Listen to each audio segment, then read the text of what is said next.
Never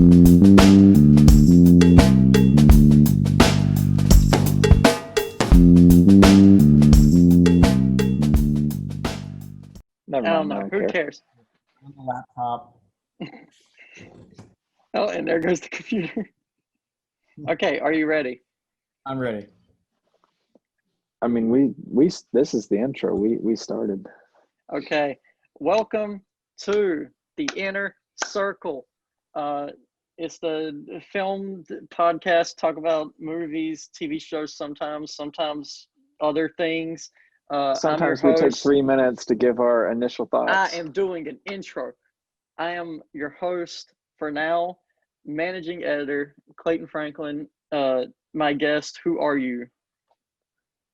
I'll I'm start. okay. I'm AJ Hall. I'm a special features reporter for the Georgian, and I'm here with some pretty controversial thoughts about the new Christopher Nolan movie. I'm the editor-in-chief, Ben. I'm really tired. That's it. Okay, so we're going to talk about Tenet. I'm just going to cut to the chase because we're supposed to do this last week, but for some reason no one saw a movie except me. Tenet, Ben, I want you to start since you're like a Nolan fanboy or something like that. I don't know. Yeah. I am not a Nolan fanboy. I'm the one that's like, so he's a great visual director and a good storyteller, most of the time. So this is not a good state for me to talk about this movie, being tired, but I'm going to do my best. This movie was a lot to take in, obviously. Christopher Nolan, he likes time, he likes messing with it, he likes making stories that are unique. I have so much respect for him for that.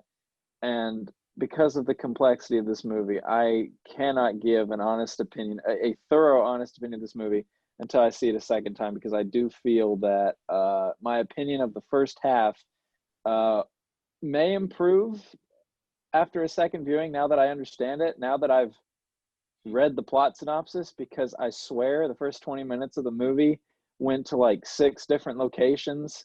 Like, I thought stuff like Batman v Superman and Rogue One, I thought those were choppy movies. This didn't feel like stuff was missing. It just moved so fast and so much was happening, and it felt like it was supposed to be like a 3-hour movie. And I just didn't catch stuff. I'd be in a scene where Robert Pattinson shows up and he's talking to him, and I'm like, wait, when did Robert Pattinson show up? They're going up a building now. Why are they going up the building? Wait, Michael Caine was in the movie. He was just in a scene. What did he say? I couldn't remember what he said. Like, so much was happening. Completely forgot that Michael Caine was in this movie. Yeah, exactly. He was in one scene. Okay, scene. so I want to say about like it feeling Little choppy cameo. to you. I don't think re-going through the first half of it will fix that. I think it's just how it was. Oh yeah, no, yeah. But I think which is part of my problems with it.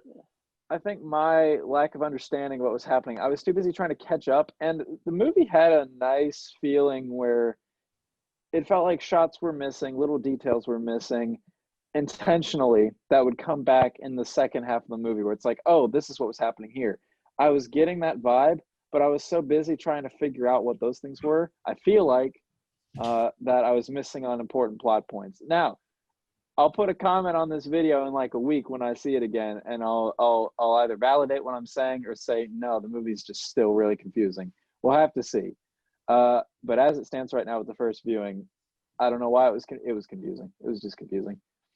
I feel like it was just unorganized in a way up until a little bit before the midpoint, and then the whole back half.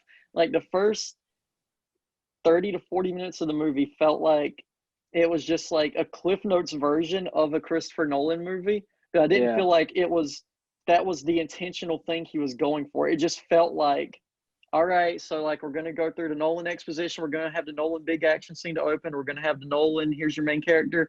And then it took all the way until halfway through the movie before it felt like a movie was happening and like there were scenes and characters doing things. Like it just felt very weird. Yeah, like in theory, the beginning of the movie, we start off, we're with John David Washington's character, who's literally just called the protagonist. He doesn't even have a name. And as AJ will back me up on this, he reminds you many times throughout the movie that he is called the protagonist. I hate it so much. It's not clever. It's not funny. It's like trying to be meta, but failing in every way. I mean, he only really called himself that like 2 or 3 times. It didn't really bother me, but it was kind of a, like, taking out of the movie, like, That's the thing. Like it took me out of the experience, and like I hate it when that happens. Like I go to a movie to escape. Like if anything ruins that escape, I can't forgive it. I'm sorry. Yeah. In theory, we should have known more about. We should have been attached to this character because we have scenes with, like, it starts off with him going through a mission. Then we have him. Oh, he's transferring to, like, a different, like, disguise. So he's, like, waiting inside of this, like, windmill, and it's, like, kind of cool because it's, like, all like, ooh, secret agent kind of thing. But it's so fast. We don't get, like, moments of him reacting to things, having opinions of things. He's There a just blank isn't very much slate, character. and Nolan thought it would be clever to get away with having his main character be a blank slate if he just referenced that he was a blank slate throughout. And it doesn't help you get away with it. It actually just makes it worse. Can I add on to that and say something that's probably kind of offensive, but it's just been on my mind? This is Nolan's first movie with a black lead, and he doesn't decide to name him. Does anyone else find that weird? That's weird to me. I don't necessarily think that it's weird. I think that, I mean, considering the political standing of American culture right now, in hindsight, it probably would have been better to flesh out that character a lot more. And that's like my biggest problem with this movie, is that I have no investment or care at all for any of these characters except for the mom. Like, that's the only character that I got any emotional resonance from. And Everyone even else, then, I don't care. I was like, I don't follow these people. Like, And the protagonist just suddenly, I don't know if he falls in love or if he's like, he's just committed to her for no reason. yeah, and yeah, even then, the connection to her character felt kind of cheap to me. The moment they like went with the whole like, oh, she's an abuse victim, so now she's like, you have to feel real bad for her and care about her angle in this. But in reality, I was thinking like, I don't like, like I don't know. I was just like, okay, it feels kind of cheap. But that's the only thing about her really that keeps her involved for most of the movie. And I'm like, I yeah. mean, I guess. And then like, because everybody else is like I said, is just kind of here. Like, John David Washington, we don't know why he's agreeing to do all this super spy missions. He's just like, one day someone told him, hey, you're a part of this now. And he goes, okay, yep, that's me. I'm in it. And then So everyone else is already there. Like, the only person I believed would have even cared about what they were doing was Robert Pattinson. Like, and that's because his character was that he was just like a part of this, and he just like liked being a super spy because of the whole stuff they say at the end. But even that's kind of whatever. I got all giddy inside when he showed up. I don't know why.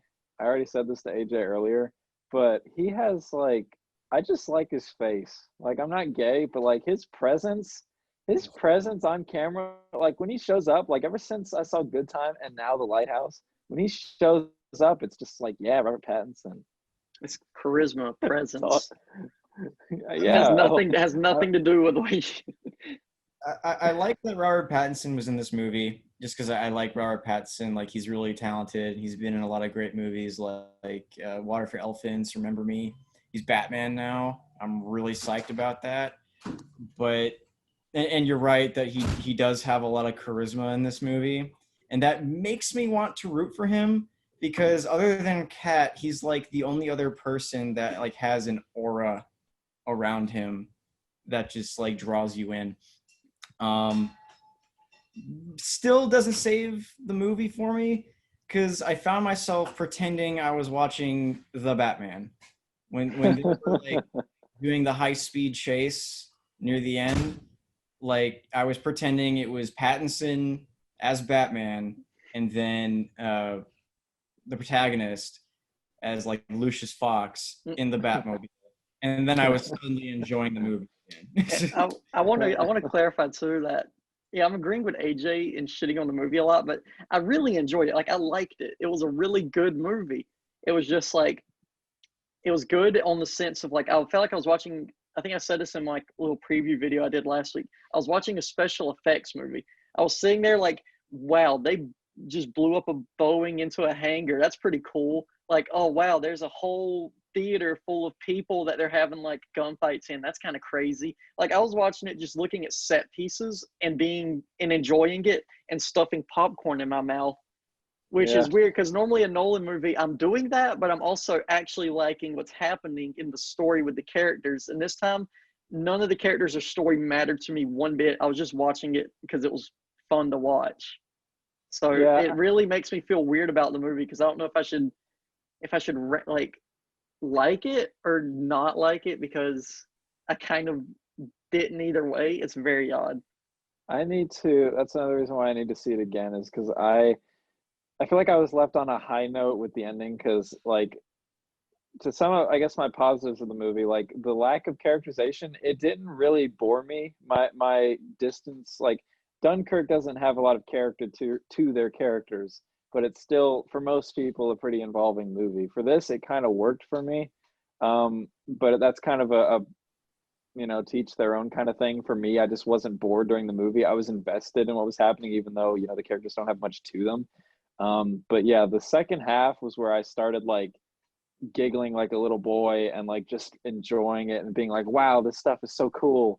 And I'm just afraid that after that point, like after the movie's over, I was like, wow, that's so cool. I'm forgetting how much I didn't enjoy the first half. So that's why I need to see it again. I need to like make sure that my feelings are valid and that I'm evaluating all like the entire movie.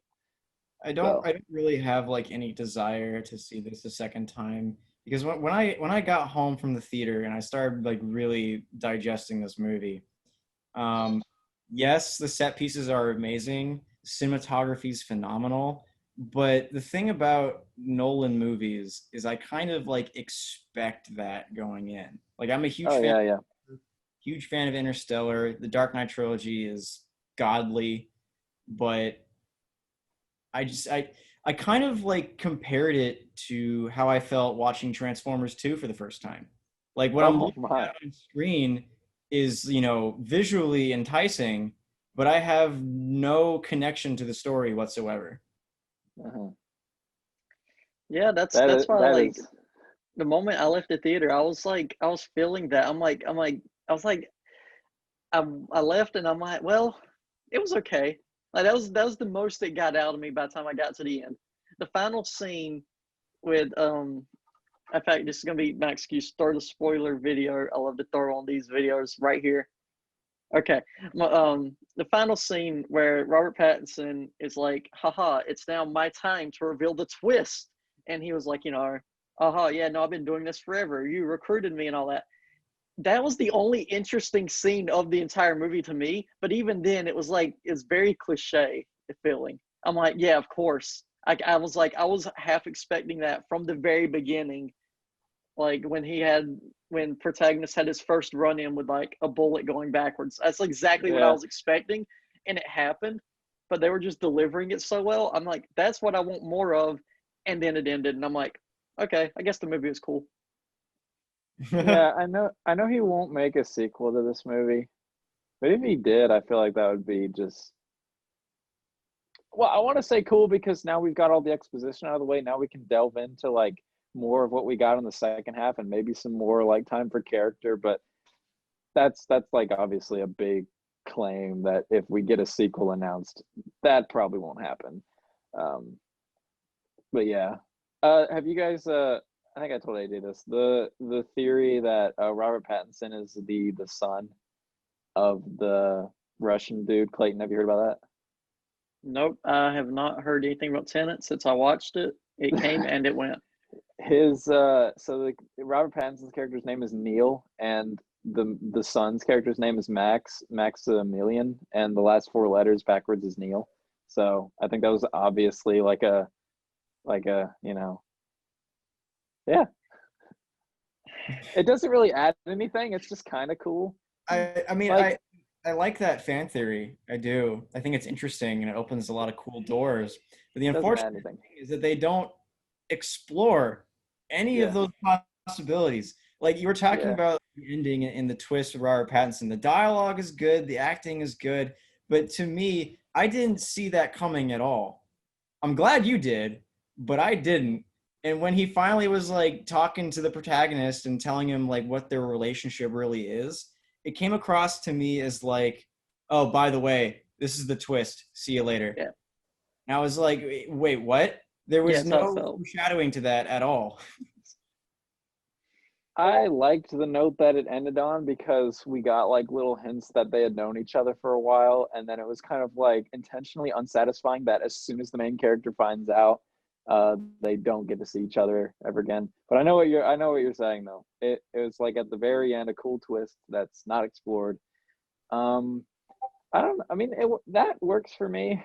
Again, I got to see it a second time to really kind of understand it. But stuff like that didn't bother me. Like the stuff with like Robert Pattinson possibly being the son, all these little theories, all these little nuggets in there.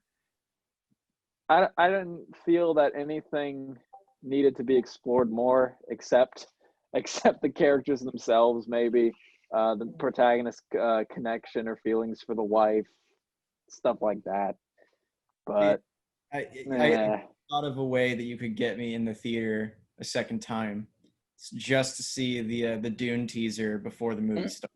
The Dune teaser was pretty good, but now that we have the full trailer, you have no reason to go. Dude, I would still pay like full ticket price to see that teaser. I'm so excited for that movie. A little off topic, but I just wanted to mention that. I feel like yeah, but I feel like Tenet will it's a movie that'll be better a couple years from now. Like it's a movie that'll be better after there's a ton of fan theories out so you can rewatch it looking at it from different yeah, angles. Because looking at it just the way it's presented flat is it just feels very plain. Like I'm just like, yeah, yeah, all right. I like the idea. Like it's essentially James Bond, but with time travel. Like if somebody just told me that one day and I had no knowledge of Tenet, I'd be on board with that idea. I'd be like, yes, let's make that, or yes, let's go see that. And I've got to admit, like I was excited to see this. I tried to keep my expectations low. I'm glad that I did, but at the same time, I can't help but be a little disappointed. I was like, oh, I don't follow this at all. again, I'm gonna give like my full like opinion after I see it a second time down in the comment section. But I want to just quickly like shine the spotlight on Nolan's imagination because we have, you mentioned after we saw the movie, time travel movies like Terminator, you pop in a machine and then you plot back in time. But I really love the idea, and I do love what they did with it of like reversing the entropy of an object to where like I can take this, I put it in that little machine, little tube that they have, and now it's still like next to me, but now it's going backwards through time. Like that is so cool, and I love the way they executed it with the car chase, the end whole fight scene. Even though I didn't really understand who they were shooting at, I thought that was like really cool. I love the idea of like how it's just a military tactic that they use, that they start like this team going 10 minutes back in time, this team going for 10 minutes forward through time. That's just so cool. I just love it. I love the way it looked. I love the something about the build up. This movie moved so fast, but like the first scene when the protagonist steps out of the that blue room and he goes into the world for the first time, you see the wind moving backwards and the birds and the puddle that he steps into. Like that gave me chills, and I was giggling at that point, and I continue to giggle for a lot of those sequences because I love the idea and I love what they did with it. It's just the story around it, the whole beginning. It just felt choppy. Characters weren't really there. It didn't feel meh. Eh. I will Yeah, agree with you that like the last act of this movie is pretty awesome. Like it's a thrill to watch. It's a big improvement over the previous, like the first act and maybe even the second act. I don't know. I This is the kind of movie that even if you don't like it, you can really acknowledge that it gets better as it goes on. Yeah, I think it I might clears just up. be It gets a little more streamlined. I might just be jaded to Nolan movies, because there seems to be a running trend in recent years, with the exception of Dunkirk, of like it's going to involve some kind of time travel or time skipping. It's gonna be trippy, but not really trippy because it's always explained near the end. And I don't know. I'm starting to see a lot of repeating things through all of his movies, and that's what Tenet felt like, a Cliff Notes version of every Nolan movie to me. Yeah, it was That's very Oh, that's amazing. it was so Inception-y, like even down to like I can't be the only one that thought of this. You know the Indian guy who drove the plane into the building, which by the way, that's all he did is he had a an Indian guy drive. Well, like never mind, never mind. Anyway, are you talking about, he remind what? wait, are you talking about Hamish Patel? Because when he first showed up in the movie and Robert Pattinson was like, "Oh yeah, here's your help for like whatever it was they were about to do." It was one of the break-in things. He was like, "Yeah, here's our extra guy." When I saw Hamish Patel show up, I'm like, "Yes," because I just like that dude. And then he did nothing in the movie. He was just in the background for the rest of it until the very end, Yeah, where he just held yeah, a flare gun, and I'm like, "No, I want and more." he drove a boat. Yeah, Yeah, that's what I'm it saying. I was feels like, I like, want more of him.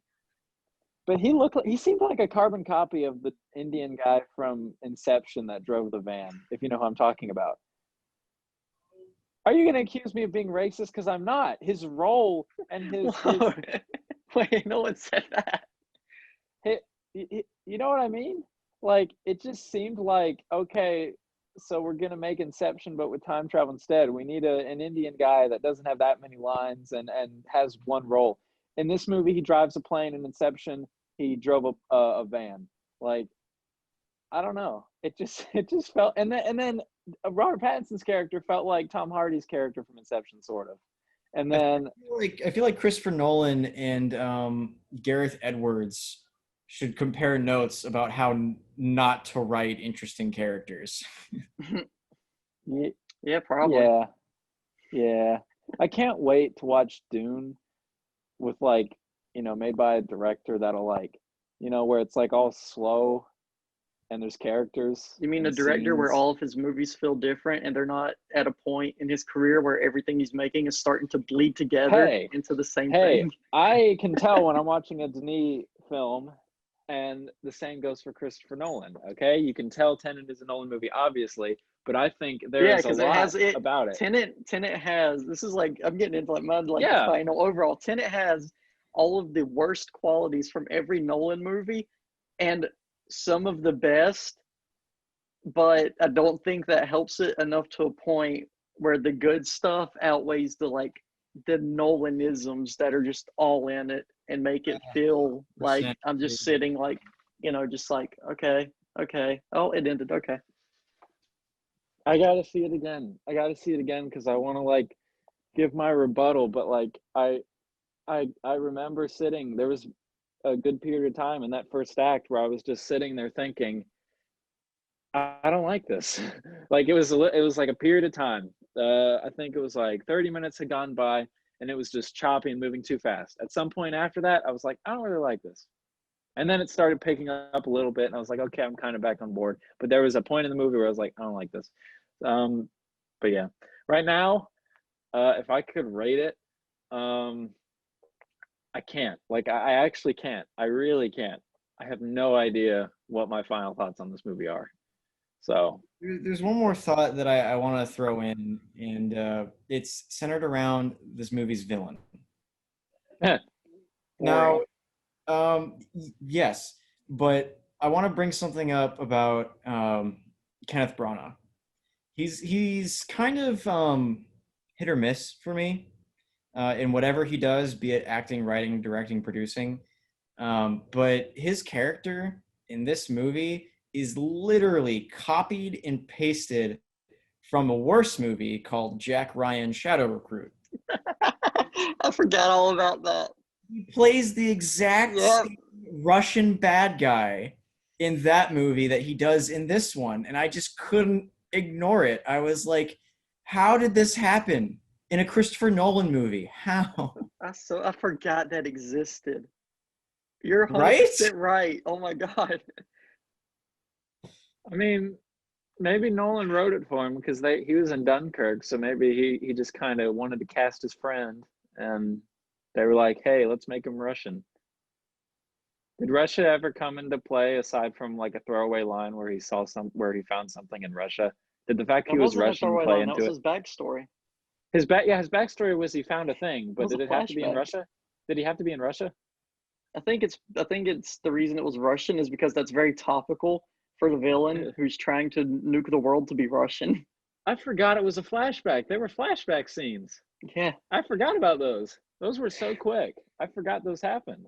That's what I was talking about earlier. The movie feels like it's a Cliff Notes version of every Nolan movie. It's like, here's our main character. Here's the exposition of how the gimmick of this movie works. Here's our villain. Here's his backstory. Here's the damsel in distress who really turns out to be kind of a hero herself. Here's the sidekick guy. Oh, it turns out, there's a twist at the end. Like, just Nolan should have just reworked this one. I think there's a longer version somewhere. And it's already 2.5 hours, though.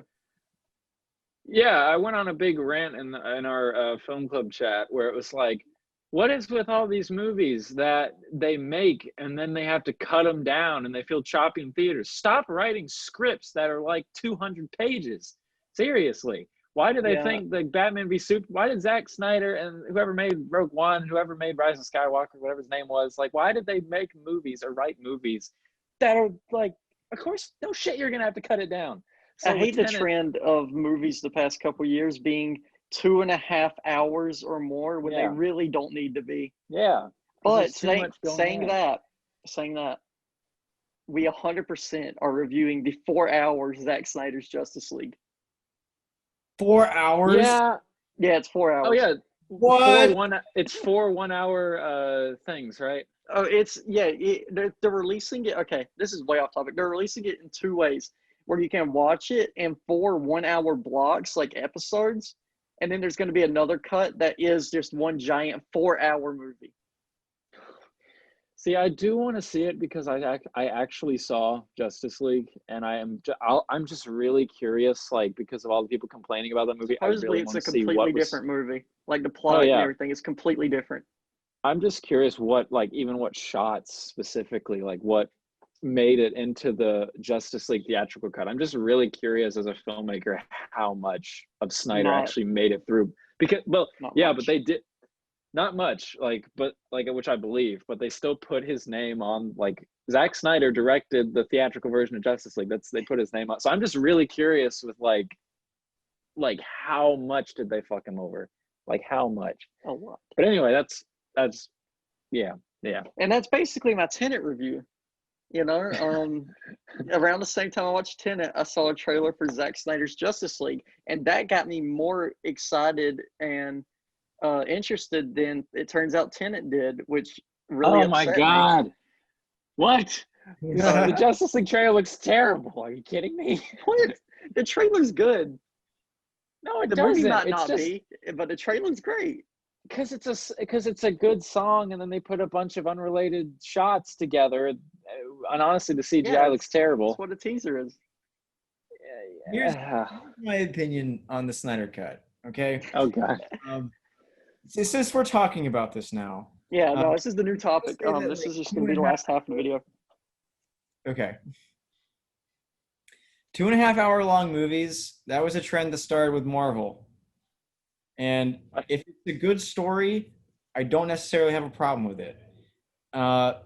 Justice League was not a good movie. That was the movie that as a kid, like I'm wearing the Superman shirt.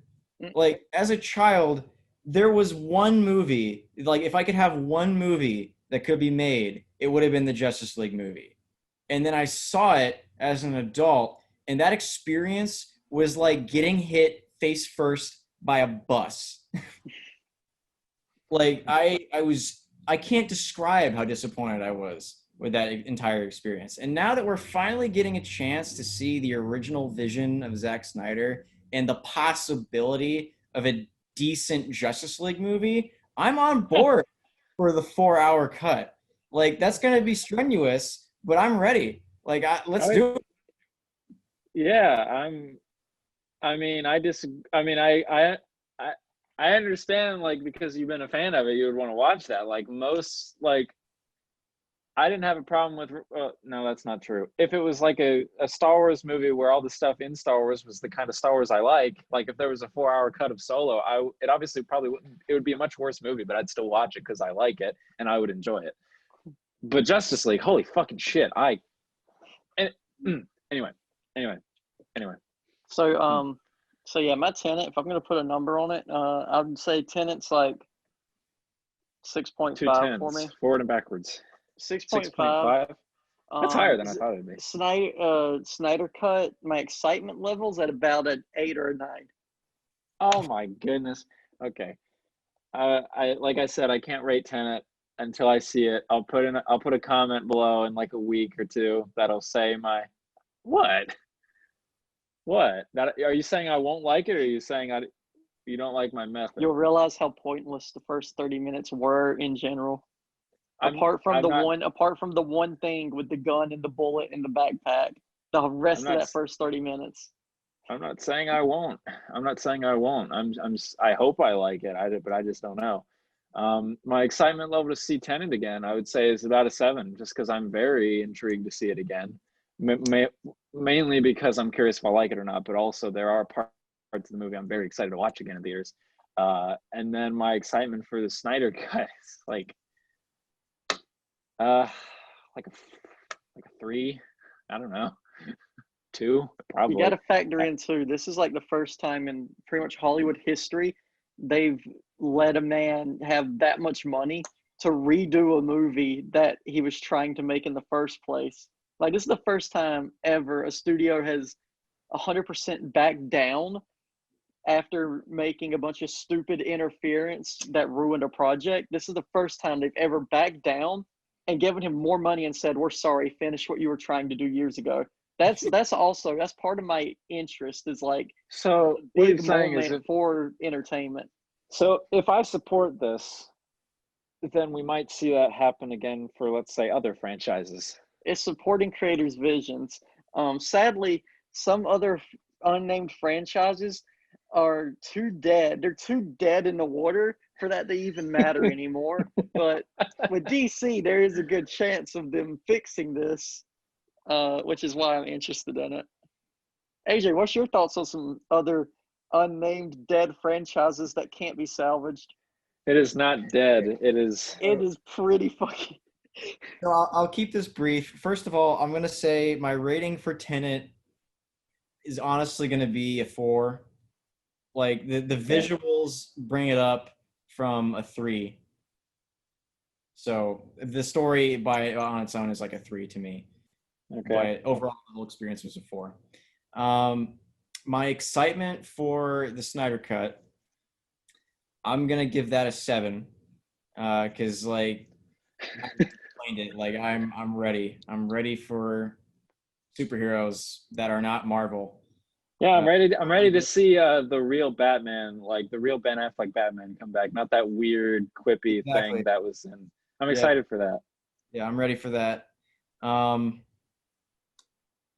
As far as unnamed franchises, Clayton, I'm gonna also keep this brief.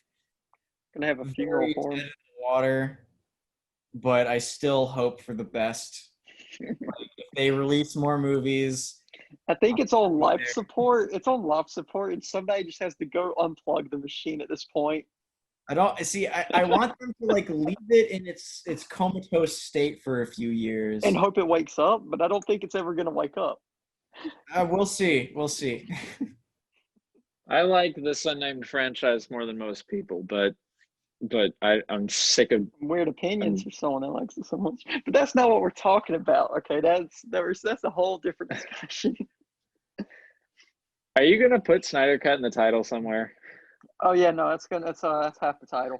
Okay, so yeah, I'm still recording too. So Okay, so title of this video, Tenet review plus Snyder Cut discussion.